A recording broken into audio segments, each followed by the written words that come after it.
નમસ્કાર વિદ્યાર્થી મિત્રો, કેકે કોચિંગ ક્લાસીસ ની અંદર આપ સૌનું હાર્દિક સ્વાગત છે। આજનો વિષય ધોરણ 12 કોમર્સનો નામાના મૂળ તત્વ એકાઉન્ટ। ધોરણ 12 કોમર્સ ની અંદર સૌથી અગત્યનું ચેપ્ટર હોય ગુણભારની દ્રષ્ટિએ તો એ છે ભાગીદારી પેઢીના વાર્ષિક હિસાબ। આ વાર્ષિક હિસાબની ચર્ચા તમે અગાઉ ધોરણ 11 ની અંદર પણ કરી ગયા છો। ધોરણ 11 ની અંદર પણ વાર્ષિક હિસાબ ભણ્યા છો। એ જે વાર્ષિક હિસાબ હતા એ એકાંકી પેઢીના હતા, વ્યક્તિક માલિકીના। એવા જ વાર્ષિક હિસાબની આપણે ધોરણ 12 ની અંદર પણ ચર્ચા કરવાની છે, પરંતુ અહીંયા જે વાર્ષિક હિસાબ જે છે એ ભાગીદારી પેઢીના છે। ચેપ્ટરનું હેડિંગ છે આપણી પાસે ભાગીદારી પેઢીના વાર્ષિક હિસાબો। વાર્ષિક હિસાબોને નાણાકીય પત્રકો તરીકે પણ ઓળખાય છે, એટલે નાણાકીય પત્રકો પણ આપણે એને કહી શકીએ છીએ। ત્યાર પછી વાત કરીએ તો વિદ્યાર્થીઓ વાર્ષિક હિસાબને બહુ જ એમ કહેતા હોય છે કે અઘરું ચેપ્ટર છે। વાર્ષિક હિસાબને જોઈને હારી જતા હોય છે કે વાર્ષિક હિસાબ આપણે કરવું નથી, તો એટલું બધું કઈ વાર્ષિક હિસાબ અઘરું ચેપ્ટર છે નહીં। આ વિડીયોની અંદર આપણે વાર્ષિક હિસાબને એટલું સરળ બનાવી દેશું કે તમને પણ વાર્ષિક હિસાબમાં બહુ જ સરળતા રહી જાય। તો એક પછી એક ચર્ચા આપણે કરીએ।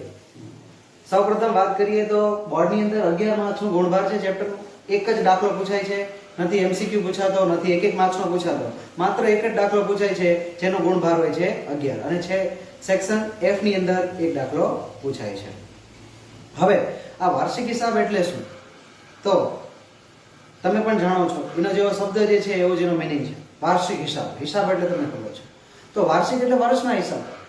હિસાબી વર્ષના અંતે ધંધાનું પરિણામ શું છે, જેમ કે વ્યાખ્યા આપણે જોઈએ તો કે હિસાબી વર્ષના અંતે ધંધાનું પરિણામ બે હોઈ શકે, કાં તો ધંધાનું પરિણામ નફો હોઈ શકે, કાં તો ધંધાનું પરિણામ નુકસાન હોઈ શકે। એને જાણવા તેમજ ધંધાની આર્થિક સ્થિતિ જાણવા માટે જે હિસાબો તૈયાર કરવામાં આવે છે એને વાર્ષિક હિસાબ કહેવાય છે।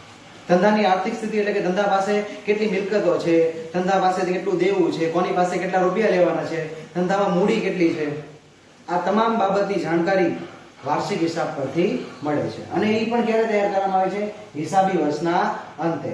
તમે ખ્યાલ છે કોમર્સના વિદ્યાર્થીઓને હંમેશા યાદ હોવું જોઈએ કે ભાઈ હિસાબી વર્ષ એટલે કયું, તો કે 1 એપ્રિલ થી ચાલુ થાય અને 31 માર્ચે પૂરું થાય। તો 31 માર્ચના રોજ દરેક પેઢી જે છે એ પોતાના વાર્ષિક હિસાબ તૈયાર કરતી હોય છે અને વાર્ષિક હિસાબના અંતે પોતાની આર્થિક સ્થિતિ જાણે છે, પોતાની કેટલા કરવેરા ભરવાના થશે, આ તમામ બાબતની માહિતી જે છે એ વાર્ષિક હિસાબ પરથી મળી આવે છે।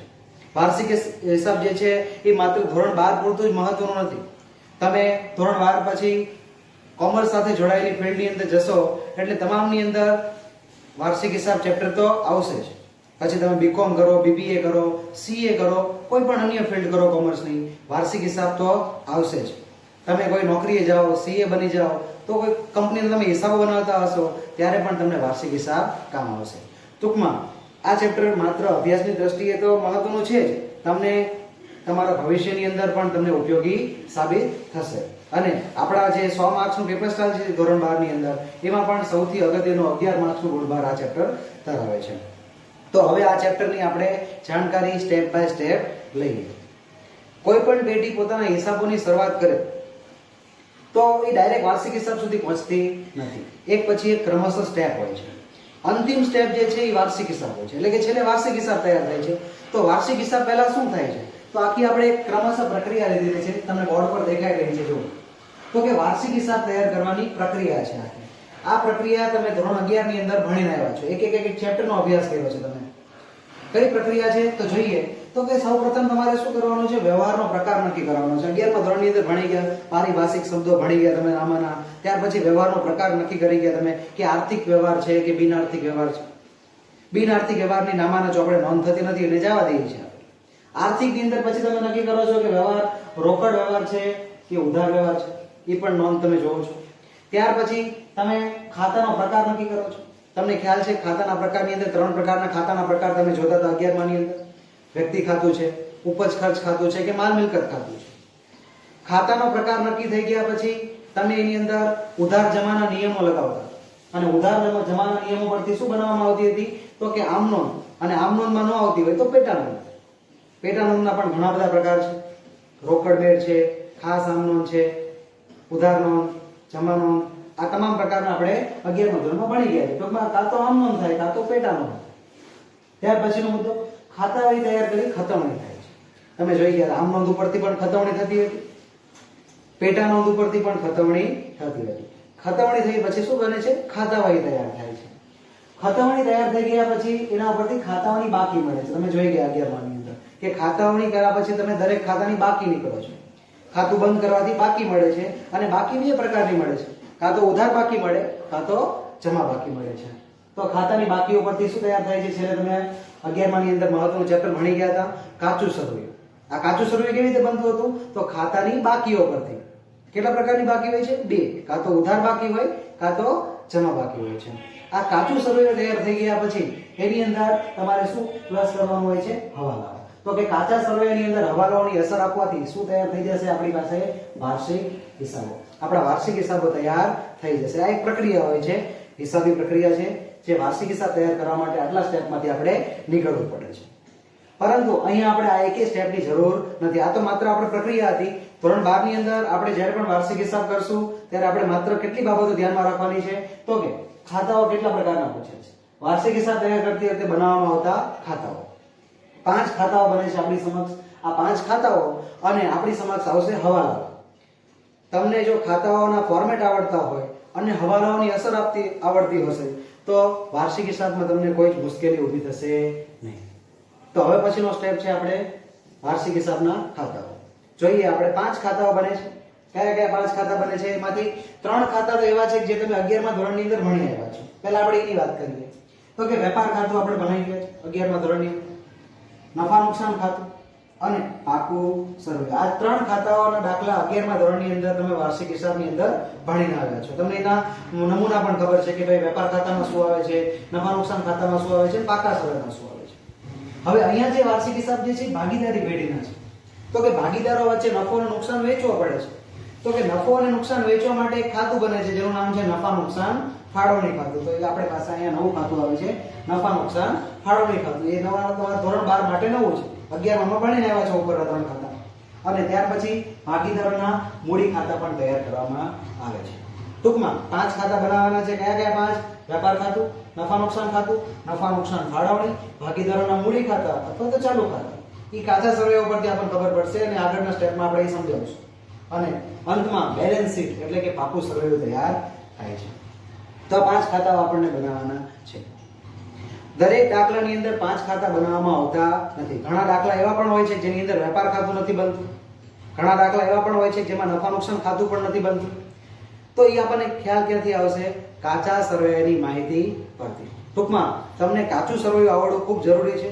કયા ખાતાની કઈ બાકી હોય છે, ઉધાર બાકી કોની હોય છે, જમા બાકી કોની હોય છે, એ આવડવું ખૂબ અગત્યનું છે. એ પણ આપણે પછી વાત કરશું એના વિશે. તો ખાતાઓની વાત થઈ ગયા પછી હવે આપણે એક પછી એક ખાતાનો અભ્યાસ કરવાનો છે. આ વિડીયોની અંદર માત્ર આપણે વેપાર ખાતા વિશેની વાત કરવાની છે. આના પછીના વિડીયોની અંદર આપણે બીજા બાકી રહેતા ખાતાઓ વિશેનો અભ્યાસ કરીશું. હવે ખાતાને યાદ કેવી રીતે રાખવું, ખાતાનું ફોર્મેટ કેવી રીતે યાદ રાખવું, એ ખૂબ જ અગત્યનું હોય છે. એકવાર જો તમને ખાતાનો નમૂનો આવડી જશે તો વાર્ષિક હિસાબમાં એકદમ સરળતા થઈ જશે. તો આપણે આ વેપાર ખાતાનો જે નમૂનો જે બોર્ડ પર આપણે દોરેલો છે. હવે આ વેપાર ખાતું કેવી રીતે સરળતાથી યાદ રાખી શકાય એના માટેની એક ટ્રીક છે. તો આપણે જોઈએ કે કેવી રીતે એને સરળતાથી યાદ રાખી શકાય. સૌપ્રથમ પહેલા તો ફોર્મેટ જોઈ લઈએ. તો કે આ વિગત રકમ વિગત રકમ, એક બાજુ ઉધાર એક બાજુ જમા. એ તમે જાણો છો કે ઉપર ઉધાર અને જમા લખવું જરૂરી છે. ખાતાનો નમૂનો છે. આ અહીંયા આપેલી તમામ ઉધાર બાકીઓ છે, આ બાજુ આપેલી તમામ જમા બાકીઓ છે. 11મા ધોરણની અંદર પણ તમે વેપાર ખાતાનો નમૂનો જોઈ ગયા છે. સેમ એવો છે, કોઈ પણ પ્રકારનું ચેન્જીસ છે નહીં. 11મા ધોરણમાં જે હતો એ જ નમૂનો છે.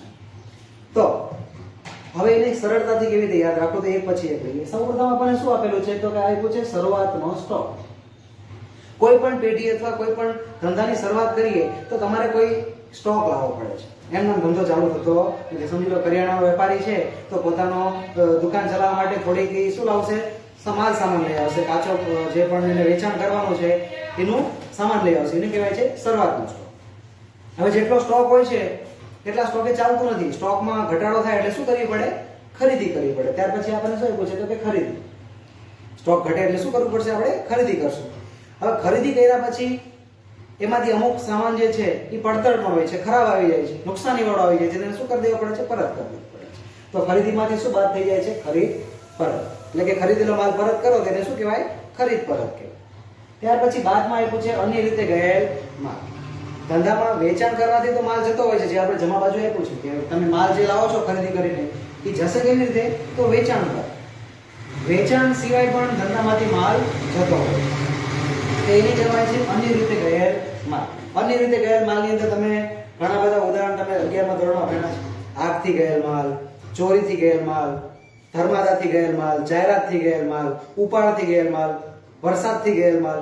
ઘણી રીતે માલ તમારી પાસેથી જાય છે. ટૂંકમાં કોઈ પણ રીતે માલ ધંધામાંથી જતો હશે અન્ય રીતે તો એને પણ આપણે શું કરશું, ખરીદીમાંથી બાદ કરીશું. ત્યાર પછી આગળ વધીએ તો કાં તો ધંધામાં તમે માલની ખરીદી કરીને વેચતા હોય છો, કાં તો તમે શું કરીને વેચતા હોય છો, ઉત્પાદન કરીને વેચતા હોય છો. કાં તો ખરીદી કરીને, કાં તો ઉત્પાદન કરીને. તો આવા અલગ અલગ હેડ આપ્યા છે આપણને. પહેલું આપ્યું છે માલની ખરીદીને લગતા ખર્ચા. તો ખર્ચાઓ જે છે પણ કેવા ખર્ચાઓ, ખરીદીને લગતા ખર્ચા. જેમ કે તમે પહેલું આપ્યું છે મજૂરી. તમે માલ સામાન ખરીદવા જાઓ છો તો અહીંયા તમારો માલ સામાન ખરીદ્યા પછી લારીમાં કે કોઈ રિક્ષાની અંદર લાવવામાં આવે છે, મજૂરીમાં ચડાવે છે. તમારો માલ સામાન મજૂર જે છે લારીની અંદર મૂકે છે તો એ એમનામ કામ કરતા નથી. ને શું આપવું પડે છે, તમારે કોઈ ખર્ચ રકમ આપવી પડે છે, તેને કહેવાય છે મજૂરી. અને મજૂરી ચૂકવવી પડે છે તો એ પણ કેનો ખર્ચો છે, ખરીદીને લગતો ખર્ચો. આવક માલ ગાડા ભાડું. તમે માલની ખરીદી કરો છો, માલ તમારા સુધી પહોંચે છે તો એને કહેવાય છે આવક માલ ગાડા ભાડું. એને પણ આપણે ખરીદીને લગતા ખર્ચામાં ગણીશું. ત્યાર પછી આપ્યું છે રેલવે. ઘણીવાર વેપારી પોતાનો માલ જે છે અન્ય રાજ્યમાંથી મંગાવતા હોય છે અથવા અન્ય જિલ્લા અલગ અલગ શહેરમાંથી મંગાવતા હોય છે. તો જો રેલવે મારફતે માલ મંગાવવામાં આવેલો હોય છે તો રેલવેને અમુક નૂર ચૂકવવું પડે છે, ભાડું ચૂકવવું પડે છે, તો એને કહેવામાં આવે છે રેલવે નૂર. તો એ આપણે અહીંયા લઈએ. ત્યાર પછી ઓક્ટ્રોય છે. ઓક્ટ્રોયને ગુજરાતીની અંદર આપણે કહી શકીએ છીએ જકાત. એક રાજ્યમાંથી બીજા રાજ્યની અંદર માલ લઈ જાઓ તો તમારે અહીંયા વેટ ચૂકવવું પડતું હોય છે અથવા તમારે કોઈ જકાત ચૂકવવી પડતી હોય છે જે તે રાજ્ય સરકારને. તો એનો પણ ખર્ચો જે છે એ પણ ખરીદીને લગતા ખર્ચાની અંદર ગણાય છે. ત્યાર પછી એ પૂછે કસ્ટમ ડ્યુટી. કસ્ટમ ડ્યુટી એટલે કે આયાત જકાત. કઈ જકાત? આયાત. તો તમે વિદેશમાંથી માલ સામાન લઈ આવો છો અને એના ઉપર જો તમારે જકાત ચૂકવવી પડે તો એને કહેવાય છે આયાત જકાત. એ પણ ખરીદીને લગતો ખર્ચો છે, એ પણ અહીંયા આવશે. ત્યાર પછી લારી ભાડું તમને સમજાવવા જેવું છે બીજું કઈ વધારે. ગોદી ચાર્જ. તમારો માલ સામાન તમે ગોદામની અંદર રાખો છો બંદરથી ઉતાર્યા પછી તો એ ગોદામની અંદર એનું ભાડું ચૂકવવું પડે છે, તે કહેવાય છે ગોદી ચાર્જ. એવી જ રીતે આપ્યું છે ડેમરેજ. તો ડેમરેજ એક પ્રકારની પેનલ્ટી છે. ઇંગ્લિશમાં કહીએ તો શું કહેવાય છે, એક પ્રકારનું તમને દંડ છે. તમે માલ સામાન કોઈ રાજ્યમાંથી અથવા કોઈ દેશમાંથી મંગાવો છો અને તમારો માલ સામાન બંદરે પહોંચી જાય છે અથવા રેલવેના પ્લેટફોર્મ પર પહોંચી જાય છે, પરંતુ તમે એ માલ લેવા માટે મોડા જાઓ છો. તમે જે તમને તારીખ આપેલી છે એના કરતાં તમે લેટ જાઓ છો તો એવા સમયે તમારે પેનલ્ટી ચૂકવવી પડે છે, તો એને કહેવામાં આવે છે ડેમરેજ. એ પણ એક ખરીદીને લગતો ખર્ચો છે. આ દરમાયો જે છે એ એક પ્રકારનો માસિક વેતન અથવા પગાર છે, એ પણ આપણે ખરીદીને લગતો ખર્ચો છે. અને ખરાજાત ખર્ચ, એ તમે ભણતા હો છો કે ખરીદીને લગતા અન્ય પ્રકારના ખર્ચા હોય છે એને ખરાજાત તરીકે ઓળખાય છે. તો આ બધી હતી માલની ખરીદીને લગતા ખર્ચા. એકદમ સરળ રીતે યાદ રહી જાય એવું છે. ઘણીવાર ઉત્પાદન કરીને પણ લોકો વેચતા હોય છે, પેઢી વેચતી હોય છે, તે કહેવાય છે ઉત્પાદન લગતા ખર્ચા. તો ઉત્પાદન કરવા પાછળ જે મજૂરી ચૂકવવી પડે એને કહેવાય છે ઉત્પાદક મજૂરી, રોયલ્ટી. ત્યાર પછી કારખાનાના ખર્ચાઓ. કારખાનું ચલાવતા હોય કારખાનાનું ભાડું ચૂકવવું પડતું હોય, કારખાનાના કરવેરા ચૂકવવા પડતા હોય, બળતણનો ઉપયોગ થતો હોય એના ખર્ચા થતા હોય છે, વીજળી લાઇટ બિલ ચૂકવવું પડતું હોય છે, કોલસો ગેસ કોઈ પણ પ્રકારનો તમે જો વપરાશ કરતા હોય તો એ પણ ચૂકવવું પડતું હોય છે. તો આ બધાને કહેવામાં આવે છે ઉત્પાદન લગતા ખર્ચા. એ પણ વેપાર ખાતામાં ઉધાર બાજુ આપણે આ હેડની અંદર આવશે. તો ઉત્પાદન કરવા પાછળથી ઘણી બધી વાર માલ સામાન વપરાશ થતો હોય છે. તો કઈ માલ સામાનનો વપરાશ થતો હોય છે? ઓઇલ વપરાતું હોય, ગ્રીસ વપરાતું હોય. તમે કોઈ મશીનરી ઉપયોગ કરતા હોય તો મશીનરી અંદર ઓઇલ આવતું હોય, ગ્રીસનો ઉપયોગ થતો હોય તો એ પણ અહીંયા આવશે. પછી કારખાના મકાનનો ઘસારો હોય છે. તમે જે કારખાનાનો ઉપયોગ કરો છો એનો જે પણ ઉપયોગ કરવાથી ઘસારો લાગતો હોય છે એ પણ અહીંયા લેશો, અથવા પ્લાન્ટ યંત્રનો ઘસારો. આટલી બાબતો તમારે વેપાર ખાતામાં ઉધાર બાજુ આવશે. દરેક દાખલામાં બધી બાબત આવતી નથી, પરંતુ કાચા સરવાળાની આપેલ માહિતી પરથી તમને ખબર પડી જવી જોઈએ. જેમ કે તમને એમ આપ્યું હોય કે ભાઈ ગોદી ચાર્જ આપ્યું છે, તમને ખબર પડી જવી જોઈએ કે ગોદી ચાર્જ જે છે એ માલની ખરીદીને લગતા ખર્ચામાં વેપાર ખાતામાં ઉધાર બાજુ આવશે. ખરીદી આપી છે ખબર પડી જવી જોઈએ કે વેપાર ખાતામાં ઉધાર બાજુ આવશે. અને ત્યાર પછી છેલ્લે અહીંયા આવશે કાચો નફો. કાચો નફો ક્યાં લઈ જવાનો છે? નફા નુકસાન ખાતે લઈ જવાનું છે. આ ઉધાર બાજુ આપણે પૂરી કરીએ છીએ. એવી જ રીતે આપણે વાત કરીએ હવે જમા બાજુ. તો વેપારી જે છે ખરીદી કરે છે, ખરીદી કરવા પછી શું કરતા હોય છે? વેચાણ પણ કરતા હોય છે. તો વેચાણની કઈ બાકી હોય છે? હંમેશા જમા બાકી હોય છે. વેપાર ખાતામાં જમા બાજુ. જેમ ખરીદીમાંથી ખરીદેલો ખરીદ પરત બાદ થતી હોય છે, ઘણીવાર તમે વેચાણ કરી દો છો પણ ગ્રાહકને માલ સારો ન લાગે તો એ પાછો મોકલી દે છે, તો એને કહેવાય છે વેચાણ પરત. એ બાદ થઈ જાય, વેચાણમાંથી શું થઈ જશે? બાદ થઈ જશે. ઘણીવાર પેઢી પાસે ભંગારનો જથ્થો વધી જતો હોય છે, ભંગારનું વેચાણ કરી દે છે, તો એમાં પણ આવક થાય છે. તો ભંગાર માલનું વેચાણ વેપાર ખાતામાં જમા બાજુ. અને ત્યાર પછી આવશે આખર સ્ટોક. આ આખર સ્ટોક જે છે એ હવાલો પણ છે, જેની આપણે આકાશ સરવાળાની ચર્ચા કરશું અને હવાલાની ચર્ચા કરશું ત્યારે એને આપણે ધ્યાનમાં રાખીશું. સરનો સ્ટોક ઉધાર બાજુ અહીંયા વેપાર ખાતામાં, અને આખરનો સ્ટોક વેપાર ખાતામાં જમા બાજુ. અને છેલ્લે આવે છે કાચી ખોટ. તો કાચી ખોટને પણ આપણે ક્યાં લઈ જશું? નફા નુકસાન ખાતામાં ઉધાર બાજુ. તો એક દાખલાની અંદર કાં તો કાચો નફો આવશે કાં તો કાચી ખોટ આવશે. તમને પ્રશ્ન તો પૂછાતા નથી પણ આપણે યાદ રાખીએ વેપાર ખાતું એટલે શું? તો કે હિસાબી વર્ષના અંતે કાચો નફો થયો છે કે કાચી ખોટ થઈ છે એ નક્કી કરવા માટે કયું ખાતું તૈયાર કરવામાં આવે છે? વેપાર ખાતું તૈયાર કરીએ છીએ. વેપાર ખાતાનો પરિણામ આપણને કાં તો શું મળશે? કાચો નફો મળશે, કાં તો શું મળશે? કાચી ખોટ. જે પણ આવશે એના આગળના ખાતામાં, આગળનું ખાતું કયું આવશે એના પછીનું? નફા નુકસાન ખાતું. તો નફા નુકસાન ખાતામાં આપણે લઈ જશું. તો વિદ્યાર્થી મિત્રો, વેપાર ખાતાને યાદ રાખવાની એકદમ સરળ પદ્ધતિ આ છે. આટલું યાદ કરશો એટલે વેપાર ખાતું તમને રહી જશે યાર. આના પછી જ્યારે પણ આપણે વાર્ષિક હિસાબ ચેપ્ટરની ચર્ચા કરીશું ત્યારે એના પછીના જે પણ ખાતાઓ જે છે એની આપણે આવી જ રીતે સમજણ આપશું. તો તમે વાર્ષિક હિસાબનું બહુ જ અઘરું ચેપ્ટર છે એવું ધ્યાનમાં લીધા વગર સરળતાથી યાદ રહી જાય એના માટે તમે જે પણ માહિતી અહીંથી આપવામાં આવે છે અમારા દ્વારા એને ગ્રહણ કરો, નોટબુકની અંદર ઉતારો. આના નમૂના એવો લાગે તો 5 થી 6 વાર લખી લો અને યાદ કરી લો, જેથી કરીને ફોર્મેટ તમને આવડી જાય. વાર્ષિક હિસાબ 11 માર્ક્સનું પૂછાય છે. 11 માર્ક્સ તમને આવવા જ જોઈએ. આટલી માહિતી કરશો એટલે આવી જ જશે. પરંતુ આ 11 માર્ક્સમાંથી ઘણા બધા વિદ્યાર્થીઓ જે છે એ જો એમને બધા હવાલા કે ફોર્મેટ ન આવડે છતાં પણ તેઓ 7 થી 8 માર્ક્સ તો આરામથી લઈ જ શકે છે. કારણ કે એકાઉન્ટની અંદર તમે જેટલી એન્ટ્રી મૂકશો સાચી એ મુજબ માર્ક્સ હોય છે. હવે જો તમને માર્ક્સ લેવાની અંદર 11 માર્ક્સમાંથી 7 થી 8 માર્ક્સ પણ લેવા હશે નબળા વિદ્યાર્થીઓ એને પણ આવી જશે. પણ કેવી રીતે? જો નમૂનાઓ અને હવાલા આવડતા હશે ત્યારે.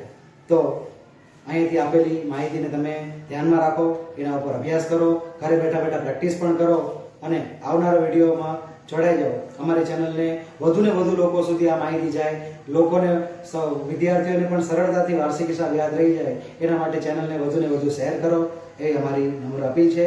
ખૂબ ખૂબ ધન્યવાદ.